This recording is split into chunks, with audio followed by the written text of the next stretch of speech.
Diz assim a palavra do nosso Deus: portanto, meus amados irmãos, de quem tenho muita saudade, vocês que são a minha alegria e coroa, sim, meus amados, permaneçam desse modo, firmes no Senhor. Peço a Evódia e peço a Sintique que no Senhor tenham o mesmo modo de pensar. E peço também a você, fiel companheiro de jugo, que auxilie essas mulheres, pois juntas se esforçaram comigo no Evangelho, juntamente com Clemente e com os demais cooperadores meus, cujos nomes se encontram no livro da vida. Alegrem-se sempre no Senhor. Outra vez digo, alegrem-se, que a moderação de vocês seja conhecida por todos. Perto está o Senhor. Não fiquem preocupados com coisa alguma, mas em tudo sejam conhecidos diante de Deus os pedidos de vocês, pela oração, pela súplica, com ações de graças. E a paz de Deus, que excede todo entendimento, guardará o coração e a mente de vocês em Cristo Jesus.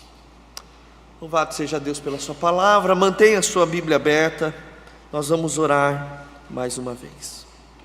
Senhor, muito obrigado pela sua palavra. Te louvamos pelo bálsamo que é nos encontrarmos aos domingos. Como isso é precioso, Deus. Como é gostoso nós podermos lermos a palavra do Senhor em família.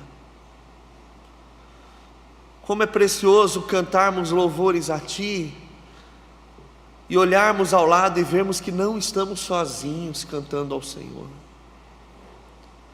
Que existe mais gente a quem o Senhor chamou para o reino inabalável do Teu amor, que apesar das lutas e aflições estão aqui louvando diante do Senhor, Deus. Como isso é encorajador. Como é gostoso, Senhor, orarmos juntos, irmanados como igreja. E obrigado, Senhor, porque agora o Senhor falará aos nossos corações através da Tua palavra, como já tem falado, Pai. Fica conosco, nós te pedimos assim, em nome de Jesus, amém. Queridos, a Bíblia ela é tão maravilhosa que ela trata de praticamente todos os assuntos relacionados à nossa vida. E um desses assuntos que a Bíblia trata, especialmente aqui em Filipenses, no capítulo de número 4, é sobre gestão de conflitos. E isso não é novidade para ninguém, porque faz parte e é natural da humanidade os diversos conflitos que nós vamos passando ao longo da nossa vida e ao longo da nossa caminhada. Nós nos envolvemos diretamente em conflitos relacionados a situações do trabalho, a situações envolvendo a nossa própria família. Temos conflitos no casamento, temos conflitos na relação de criação de filhos, os pais com os filhos com pais. E naturalmente nós temos conflitos também dentro da igreja. E talvez, melhor do que ninguém, nós crentes, deveríamos fazer a gestão de conflitos, os mais diversos, melhor do que ninguém. Porque, diferente do mundo, nós temos uma instrução clara na palavra do Senhor, de como nós devemos tratar os conflitos. Nós não somos um povo sem informação ou sem instrução, pelo contrário. A palavra de Deus, ela nos dá um caminho muito claro, límpido, de como nós devemos tratar qualquer conflito que apareça nas nossas vidas. E logicamente, obviamente, os conflitos que nós vivemos e temos que fazer a gestão, eles são relacionados às pessoas, porque nós convivemos no mundo com 8 bilhões de pessoas, pessoas mais distintas e diversas possíveis. Como um grande escritor, James Sire, diz no seu livro Dando Nome ao Elefante, ele fala que cada pessoa é um universo. É um universo dotado de especificidades muito grandes, questões muito particulares, e quando elas se colocam ao lado de uma outra pessoa, inevitavelmente isso acaba gerando conflito. E a gente vai ver na Bíblia que isso aconteceu muito cedo. Lá no Jardim do Éden, a primeira gestão de conflito aconteceu logo após a queda, quando Adão e Eva eles tiveram a primeira treta entre eles, primeira briga entre eles, um acusando o outro, se esquivando de responsabilidades, as suas expectativas foram feridas. Logo depois, isso não cessa apenas neles, mas a geração seguinte, seus filhos, Caim e Abel, primeiro assassinato, por um conflito relacional, onde houve ali falta de gestão. E quando nós olhamos para esse texto, nós vamos ver que conflito, hostilidade, discórdia, disputa, briga, desentendimento, também atingiu a igreja de Filipos. A igreja de Filipos que talvez, a gente pode quando chegar no céu perguntar isso para o apóstolo Paulo, era a igreja do coração do apóstolo Paulo. Diferente da igreja de Corinto, que era uma igreja extremamente problemática, que talvez tenha embranquecido os cabelos do apóstolo Paulo durante a sua jornada, devido a tamanha preocupação, a igreja de Filipe era uma igreja que dava bom testemunho na sociedade. Era uma igreja que fazia diferença numa cidade extremamente pagã. Filipos era uma cidade chamada de colônia romana. Era uma mini Roma na Ásia Menor. E os crentes ali estão vivendo o Evangelho. Os crentes ali estão proclamando o nome de Jesus. Mas acontece um problema. E esse problema, ele não pode ser subestimado. Duas irmãs preciosas da igreja estão em briga. E não é qualquer briga. Porque essa briga fez com que Epafrodito, um dos líderes da igreja de Filipos, ele saísse de Filipos e fosse para Roma, onde o apóstolo Paulo estava preso. Essa é o que nós chamamos uma das cartas da prisão. Paulo estava preso e ele escreve essa carta da prisão. E Epafrodito ele viaja 1.280 quilômetros até Roma. E os irmãos sabem que naquela época não tinha avião, não tinha carro. É mais ou menos se você sair hoje de Bauru e for para Porto Seguro, na Bahia. Exatamente 1.280 quilômetros segundo o Waze. Pus lá no aplicativo para ver. Imagina você sair de Bauru hoje para se encontrar com alguém em Porto Seguro, que é uma referência para a sua igreja, para simplesmente pedir para que Paulo pudesse intervir numa situação. 1 mês de caminhada, tendo um passo de 40 quilômetros por dia. Ele vai, caminha 1 mês, chega em Roma, fica lá provavelmente mais 1 mês, e volta depois para Filipos com a carta, com a resposta, mais 1 mês. 3 meses para resolver um BO. E ainda diz que no meio da viagem, Paulo vai falar aqui na carta, que Epafrodito ficou doente. Isso custou a saúde de Epafrodito. Mas na verdade a gente não sabe se ele foi a pé, havia uma maneira de ir de barco também. Mas essa situação, esse conflito que não pôde ser subestimado, ele é tão importante que Paulo ele gasta parte de uma carta pequena, de 4 capítulos apenas, para tratar e resolver esse problema.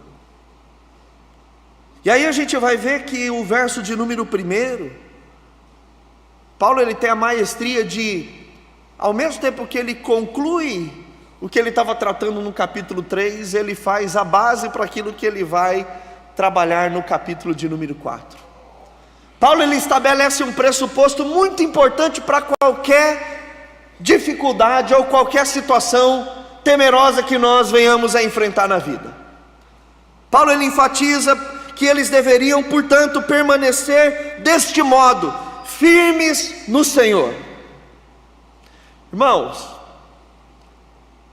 qualquer problema da nossa vida, ele tem que começar com esse pressuposto, de permanecermos firmes no Senhor. Aqui Paulo ele está fazendo uma referência ao que ele tratou no capítulo anterior, dizendo que Cristo é o alvo de todas as coisas, Cristo é o que importa. Havia alguns que estavam sendo inimigos da cruz na igreja de Filipos, mas Paulo está enfatizando, Cristo é o que importa. Havia na igreja de Filipos alguns que estavam se resguardando no seu status pessoal, e Paulo ele fala no capítulo 3 que ele considerou tudo aquilo que ele era do seu status pessoal como perda, como esterco, a fim de ganhar a Cristo, para mostrar que o que importa é Cristo, Cristo é o alvo de todas as coisas. E ele estabelece esse concreto para aquilo que ele vai ensinar, para que os irmãos possam colocar os seus pés. Portanto, permaneçam firmes no Senhor. O que Paulo está dizendo aqui é que o crente, ele necessariamente, meus irmãos, deve ser diferente, e muito diferente do mundo. E existem algumas perguntas importantes para a nossa reflexão, só nesse verso daquilo que Paulo fala de permanecer firmes no Senhor. Qual tem sido o impacto do Evangelho na minha e na sua vida? Por que que nós temos vindo à igreja domingo após domingo? Isso tem feito a diferença?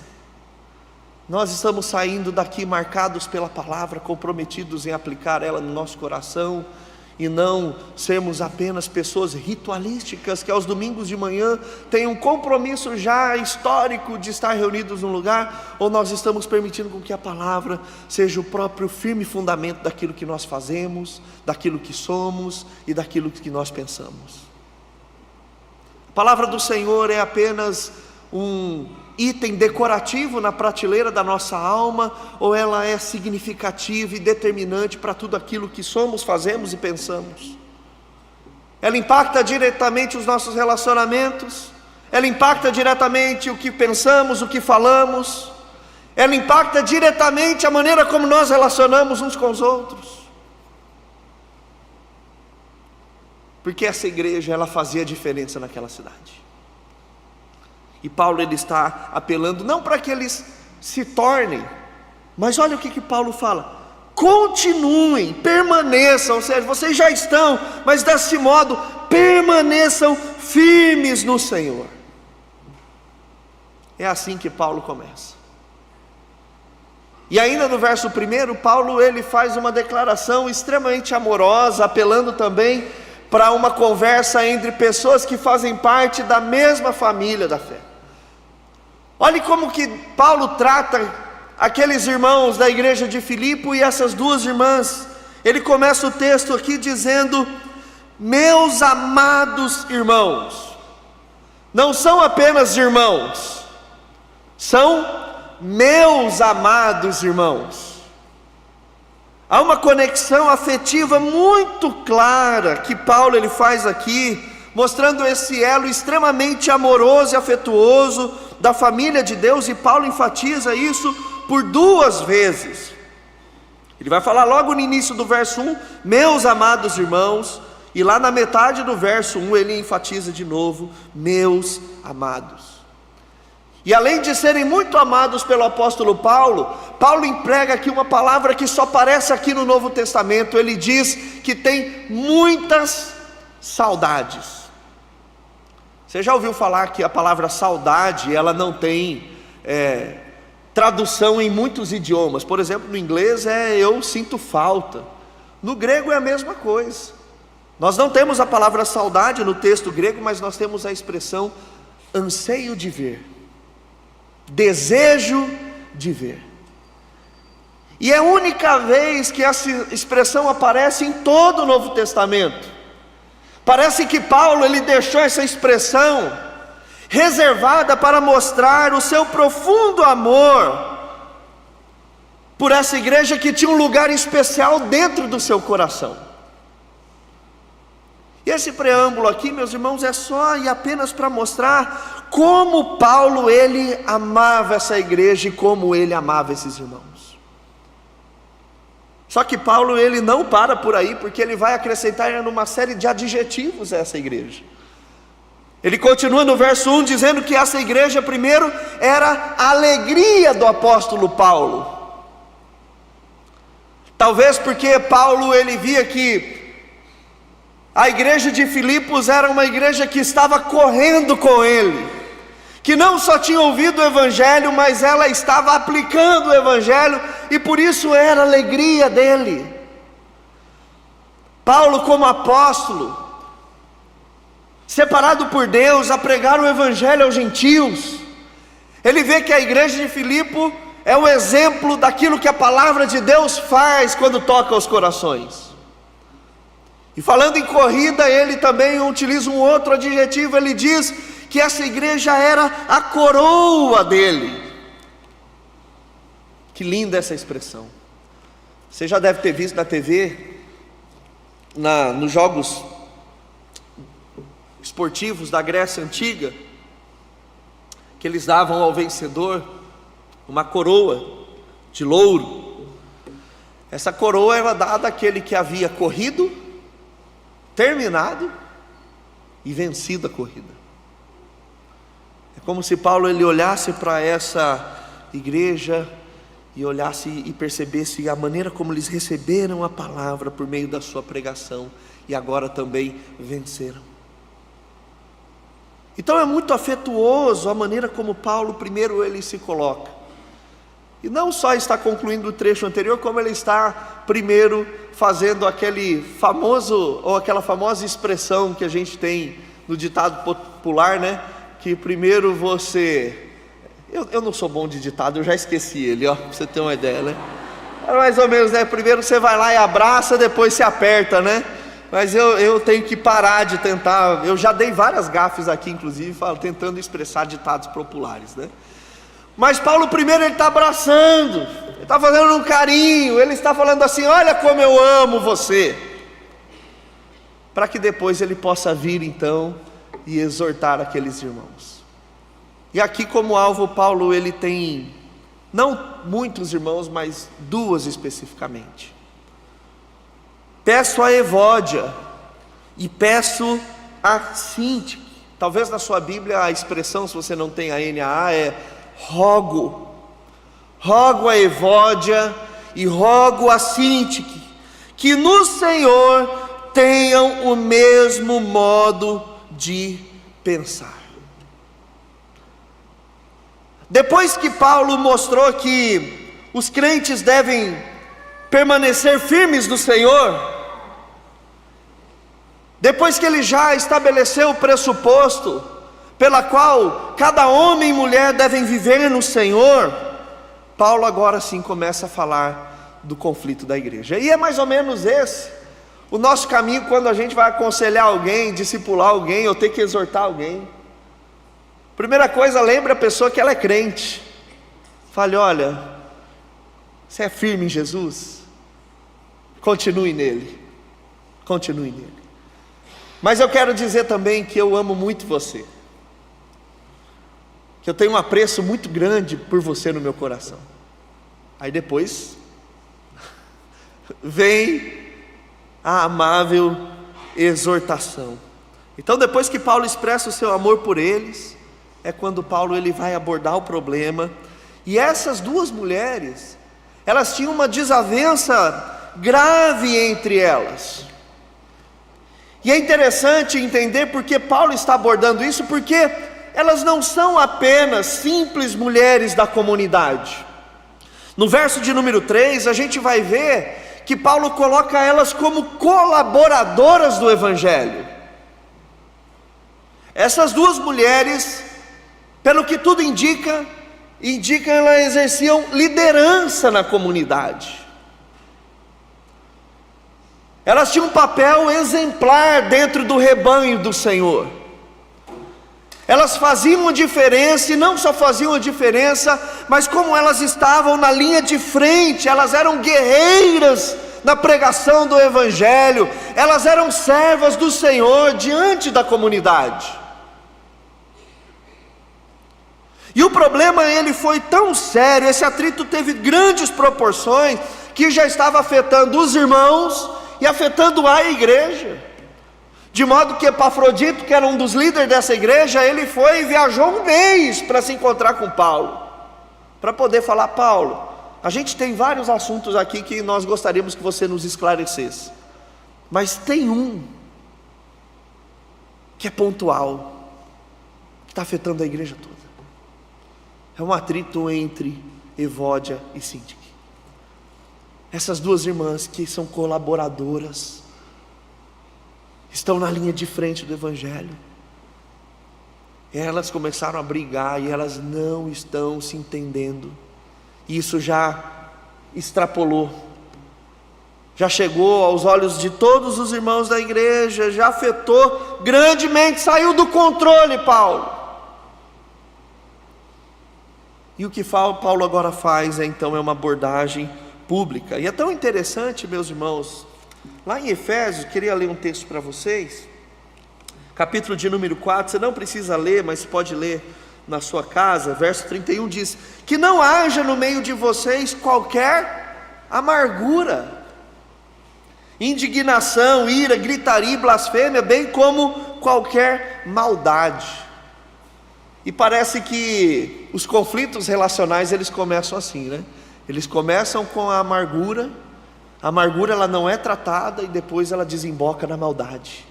É quando a gente já expõe as pessoas publicamente, a gente já não quer estar com a pessoa, a gente já começa a falar mal. E olha aqui que Paulo ele vai falar aqui: pelo contrário, sejam bondosos e compassivos uns para com os outros, perdoando uns aos outros, como também Deus em Cristo perdoou vocês. Então parece que a coisa começou com uma amargura, mas já virou maldade. Elas esqueceram de como deveriam tratar um ao outro de modo bondoso. E aí então Paulo ele faz esse apelo: peço, rogo. E rogar é fazer uma súplica fervorosa. E Paulo ele não faz, é interessante esses detalhes, né? Ele não fala assim: rogo ou peço a Evódia e Síntique. Ele é direcionado, intencional, ele fala: peço a Evódia, rogo a Evódia, e peço e rogo a Síntique.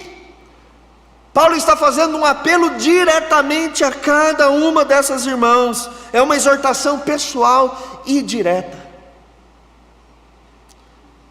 E Paulo coloca um elemento aqui no texto fantástico.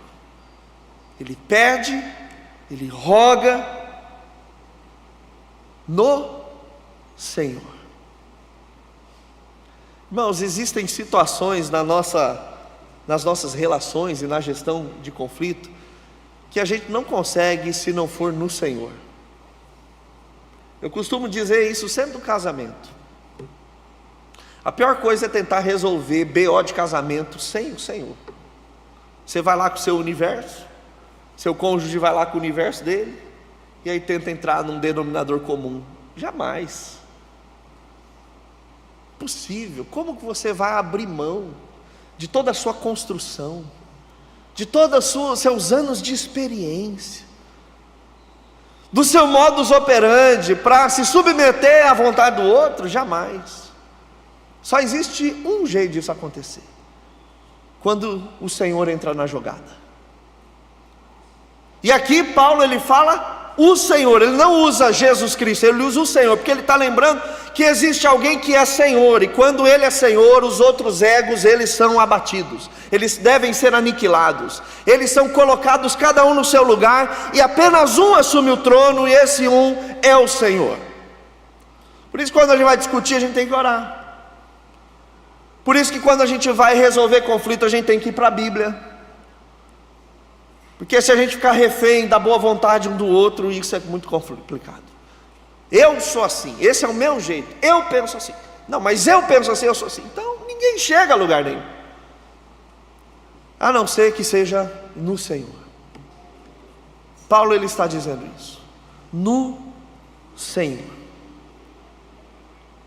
Cristo, meus irmãos, ele precisa ser o denominador comum das nossas relações. Seja no casamento, seja nos conflitos da igreja, seja nos conflitos da família, Cristo precisa ser o denominador comum. Nós precisamos estar em submissão ao Senhor. E aí Paulo então faz esse apelo para que elas tenham o mesmo modo de pensar. E a expressão no grego originalmente é usar a mesma cabeça. E esse não é um apelo novo no texto de Filipenses. Paulo ele já usa isso nessa carta por 2 vezes, e lá em Atos a gente vai ver que o início da igreja primitiva diz que eles tinham o mesmo coração, o mesmo modo de pensar. Isso deve ser algo que o crente ele deve perseguir. E aqui Paulo não está falando sobre anularmos as nossas diferenças, ou que não há respeito pelas nossas individualidades, mas que quando Cristo é o nosso Senhor, em assuntos determinantes para a vida, nós temos o mesmo modo de pensar. Independente se você tem times diferentes, a quem você torce, você gosta de cores diferentes ou comida diferente, a gente não está falando disso. Mas como irmãos em Cristo, precisamos batalhar por isso. E Paulo ele sabe que esse é um grande desafio, entre resolver o conflito dessas 2 irmãs. E aí no verso de número 3, o que Paulo ele faz? Ele pede auxílio. E peço também a você, fiel companheiro de jugo. Aqui a gente não sabe se é uma pessoa ou se é a qualidade de uma pessoa, mas independente da situação, o que Paulo ele está fazendo uma solicitação, que auxilie essas mulheres. Um outro ponto importante, meus irmãos, é que nós vivemos em comunidade porque nós precisamos auxiliar uns aos outros. Existem conflitos que nós não temos mais predisposição, cabeça, paciência ou até mesmo vontade de resolver. Nos falta a expertise para resolver algumas situações e nós precisamos contar com a ajuda e auxílio de outras pessoas. Paulo ele sabe que o BO é tão grande, tomou proporções tão estratosféricas, que ele precisa que essas irmãs sejam amparadas e auxiliadas para que essa situação seja resolvida. É isso que Paulo está dizendo. E Paulo relembra que elas juntas se esforçaram comigo no Evangelho. E Paulo não só fala disso, mas ele está dizendo que a igreja de Filipe não é uma ilha. Ali tem Clemente, tem os demais cooperadores, cujos nomes se encontram no livro da vida, ou o que Paulo está dizendo, pessoas as quais são do reino de Deus, confiáveis, amáveis, instruídas no Senhor, que podem auxiliar esse conflito. Porque às vezes é o nosso orgulho que nos impede de expor o nosso coração. Às vezes a gente está em conflito com os irmãos e a gente não vai resolver, e a gente fica naquela ilusão satânica de que assim, não, eu vou resolver isso, ao invés de pedir auxílio para os nossos irmãos. E a gente não pede auxílio por quê? Porque a gente tem orgulho, a gente não quer expor, a gente não quer falar o nosso problema com o outro. A Já viu aquela expressão? E essa eu vou acertar. Quando B fala de A, eu sei muito mais sobre B do que de A. Então a gente não quer se expor. E aí a gente fica naquela ilusão, não, eu vou dar um jeito em algum momento da minha vida, e não dá. A gente precisa colocar o nosso coração no Senhor e falar, Senhor, eu não vou conseguir vencer isso, a não ser que eu procure a ajuda de alguém. Abra o meu coração e fala, olha, eu estou tendo problemas com uma pessoa, me auxilie nisso. Paulo sabe que essa luta não é mais apenas de Evódia e de Síntique. E a palavra de Paulo aqui é auxilie. Essa palavra que Paulo ele utiliza aqui é a mesma palavra utilizada quando os soldados romanos foram lá e agarraram e prenderam Jesus, ou quando foram lá e agarraram Pedro e jogaram ele na prisão. Essa ajuda significa agarrar, segurar, prender, é estar perto, é praticamente você pegar e falar, vamos lá resolver essa história, vamos lá e sarar isso de uma vez por todas. Isso já estava há muito tempo na igreja, por isso que chegou o conhecimento de Paulo.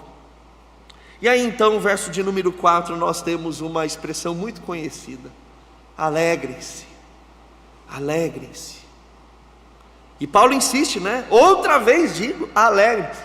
Quando a gente olha, parece que é um versículo meio que jogado, sem conexão, mas na verdade, o que Paulo começa a fazer aqui é dar o antídoto para que essa resolução ou essa situação ela seja resolvida. Paulo ele está encorajando aquela igreja, aquelas irmãs e esses auxiliadores a se encorajar através da alegria.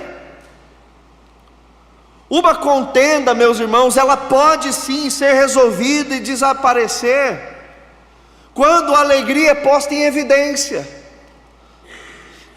E o tipo de alegria que o crente ele tem é uma alegria que se baseia no amor gratuito e gracioso de Deus para conosco.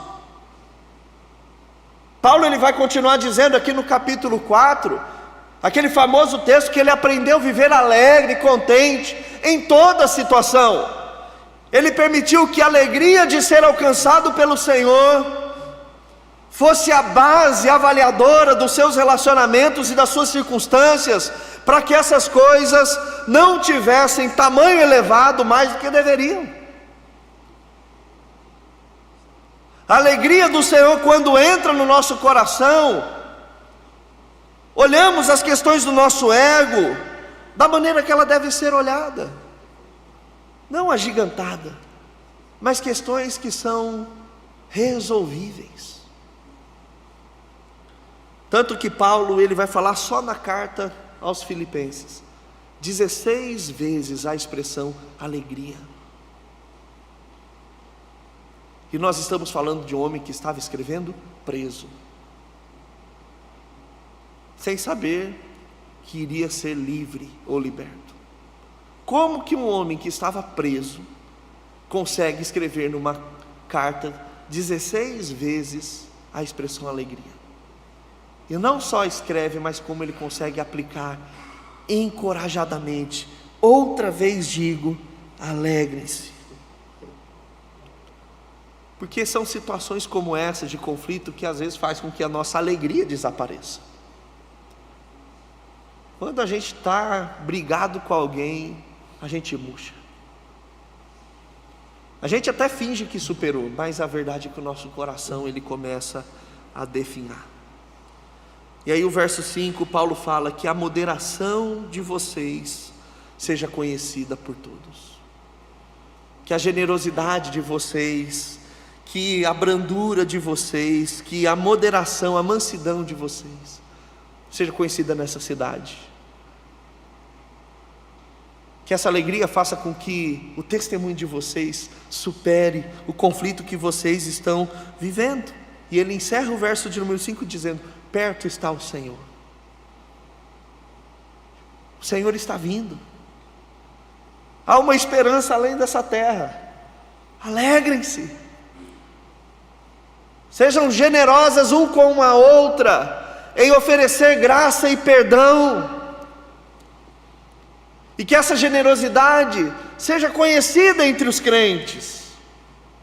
Enquanto o mundo está se degladiando, olho por olho, dente por dente, nós somos a comunidade onde a nossa generosidade com as faltas uns dos outros, ela transborda, é conhecida porque perto está o Senhor, porque o Senhor está chegando. E aí Paulo, quando a gente acha que ele tratou o assunto, ele vai agora na ferida, no âmago. Ele começa a falar o porquê que vocês estão brigadas. E aqui ele já não trata apenas de Evódia e Síntique, mas ele abre isso para toda a igreja, falando qual é o problema dos nossos conflitos relacionais uns com os outros. Ele fala: não fiquem preocupados com coisa alguma. A base dos nossos conflitos é a ansiedade. A gente tem uma expectativa e uma preocupação com as coisas nem aconteceram, e quando a gente vê de alguma maneira alguém interferindo nisso, isso desencadeia um conflito no nosso coração. E Paulo ele fala: não fiquem preocupados com coisa alguma. E Paulo ele fala qual é o antídoto então para as relações, para que a gente não entre mais em conflito, ou para que a gente não ande ansioso. Ele fala: mas em tudo sejam conhecidos diante de Deus os pedidos de vocês, pela oração, pela súplica, com ações de graças. Tiago capítulo 4 verso 1, ele diz assim: de onde procedem as guerras e brigas que há entre vocês? Parece que esse texto está anexado lá ao texto de Filipenses. De onde senão dos prazeres que estão em conflitos dentro de vocês? Paulo está dizendo: o problema não é os outros, o problema é você. É esse coração ansioso, cheio de expectativa, de briga, dos prazeres que estão em conflito na sua alma e que não podem ser violados jamais. Vocês cobiçam e nada têm, matam e sentem inveja, mas nada podem obter, vivem a lutar e fazer guerras. Não porque nada têm, porque não pedem, porque não colocam o coração no Senhor, porque não aquietam nele, não fazem a alma silenciar nele. Pedem, não recebem, porque pedem mal, para esbanjarem em seus prazeres. E Paulo está dizendo aqui em Filipenses justamente isso: peça a Deus, coloque o seu coração em oração. Irmãos, o remédio para a nossa inquietação é a oração, seja qual inquietação for, conosco mesmo ou com os outros. E aí Paulo encerra o verso 7 dizendo: e a paz de Deus. O que nós precisamos nas nossas relações é a paz de Deus. Mudar o outro, isso é coisa do Senhor, mas o que nós precisamos é ter a paz de Deus, independente da mudança ou não, que excede todo entendimento, ou seja, que está acima da nossa compreensão, inclusive do que, por que o fulano faz isso, por que o ciclano faz isso. Essa é a paz que excede o entendimento. Olha que palavra linda: guardará o coração de vocês, deixará o coração de vocês seguro, podendo dormir tranquilo. Guardará o coração e a mente, os nossos afetos e as nossas percepções. Guardará o coração e a mente de vocês em Cristo. É assim que Paulo resolve. Foi resolvido? Não sei. A gente não tem segunda carta de Paulo aos Filipenses, né? Você vai chegar lá no céu e vai encontrar com Evódia e Síntique e falar: e aí, resolveu aquela treta? Ela falou: é nada, nunca mais olhei na cara dela, nem de Paulo inclusive. Onde já se viu expor minha vida numa carta? Vocês leram lá no dia 20, hoje é 21? 22 de setembro de 2024, todo mundo ficou sabendo da minha briga. Não, mas eu acredito que essas irmãs quebrantaram o coração delas. Irmãos, então a partir da exposição desse texto, como a nossa alegria, ela pode ser afetada pelos relacionamentos. Ela é afetada. Às vezes você está angustiado, triste, é porque os seus relacionamentos não estão bem, não estão saudáveis, existem pendências. Mas como essa alegria pode resolver também os nossos conflitos? Como nós podemos acalmar o nosso coração no Senhor? Queria propor algumas aplicações para a nossa vida, para que possamos tentar achar um caminho, porque é impossível numa manhã como essa esgotar esse assunto.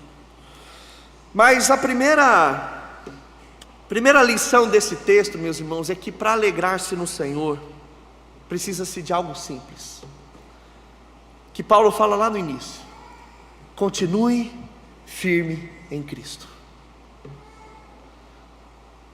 Quer se alegrar verdadeiramente, continue firme em Cristo, porque o dia que a gente deixa Cristo, nós estamos expostos, nós estamos sujeitos a qualquer tipo de tristeza. É quando nós deixamos de olhar para Cristo e olhamos para o homem. Quer se alegrar no Senhor? Continue firmes em Cristo. Quer se alegrar no seu trabalho, na sua família, no seu casamento, na relação com seus filhos, na sua relação com o dinheiro, com o que você tem, com o que você não tem? Permaneça firme em Cristo. É a primeira coisa que Paulo fala. Qualquer estratégia sem Cristo é mera conjectura. Somente com Cristo há real esperança. Permaneça firme em Cristo. Segunda aplicação, meus irmãos, é que para se alegrar no Senhor, lembre-se de que você não está imune à desarmonia. Essa informação é muito importante. Nós não devemos nos surpreender se tivermos conflitos. Você é gente, você não é pedra, você não é árvore, você fala, você pensa. Então lembre-se que relações desarmoniosas fazem parte da vida. Não trate isso como um bicho de 7 cabeças ou um Godzilla na sua mente. É natural. Tem conflito? Vamos resolver. Não se iluda achando que todo mundo vai gostar de você, que a sua posição e o que você acha vai ser amplamente aceito por todo mundo. Não é. Às vezes você está num bate-papo e você brinca de uma maneira que para você é natural, a pessoa já ficou azeda, ela te evita. Então, para se alegrar-se no Senhor, lembre-se que você não está imune aos desacordos e desarmonia da vida. Permaneça no Senhor, mas lembre-se também que isso é inevitável. Por mais que você procure andar em paz com todos, é natural. O conflito é natural.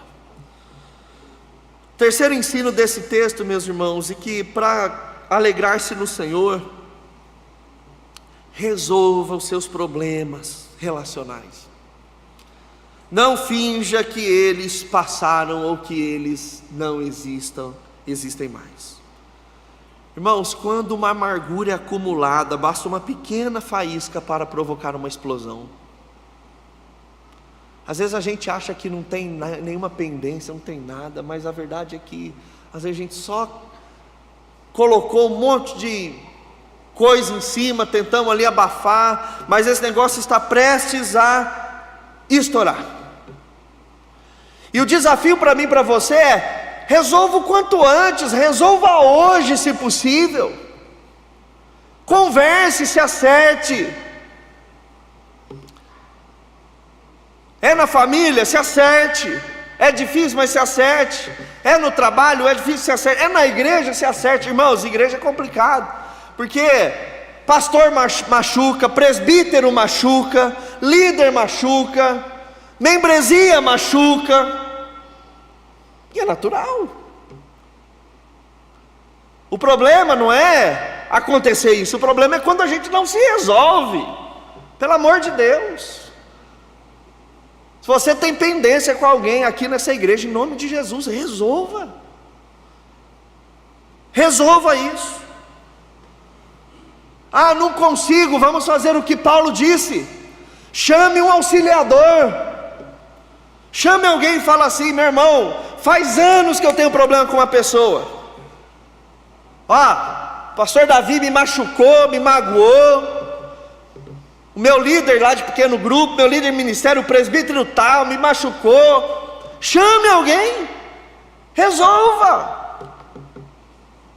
Que a generosidade nossa seja conhecida entre todos.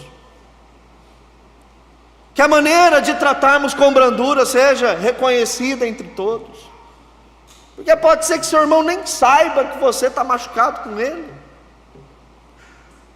Aí você fica cortando caminho, ignorando. Resolva em nome de Jesus. É na família, resolva. É no trabalho, resolva. Sabe por quê, meus irmãos? Às vezes a gente se vangloria no pecado. Sabe o que é se vangloriar no pecado? Eu falei umas poucas e boas mesmo para ele. Eu falei a verdade. Ele não ficou sem resposta. Porque comigo é assim: falou, levou. Pecado isso. Paulo começa essa carta falando, esse capítulo falando: amém. Tenho tanta saudade de vocês. Vocês são cooperadores preciosos. A igreja não pode ser isso, ela tem que permanecer firme em Cristo. E por fim, meus irmãos, para se alegrar no Senhor, ore mais. Ore mais. O que Paulo fala? Coloque diante do Senhor as suas orações.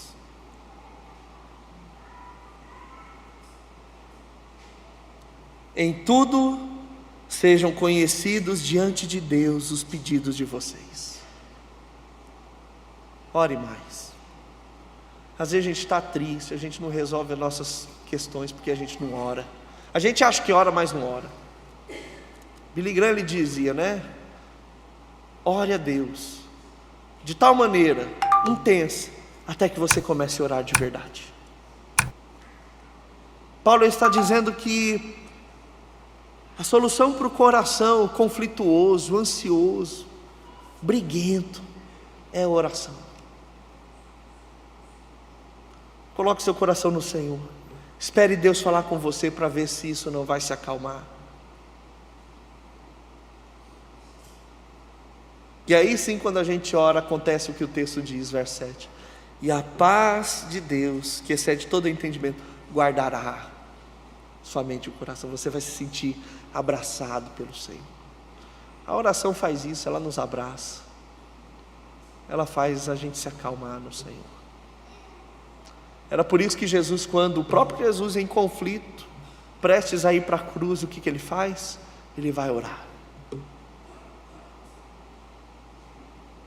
Que Deus nos abençoe, meus irmãos.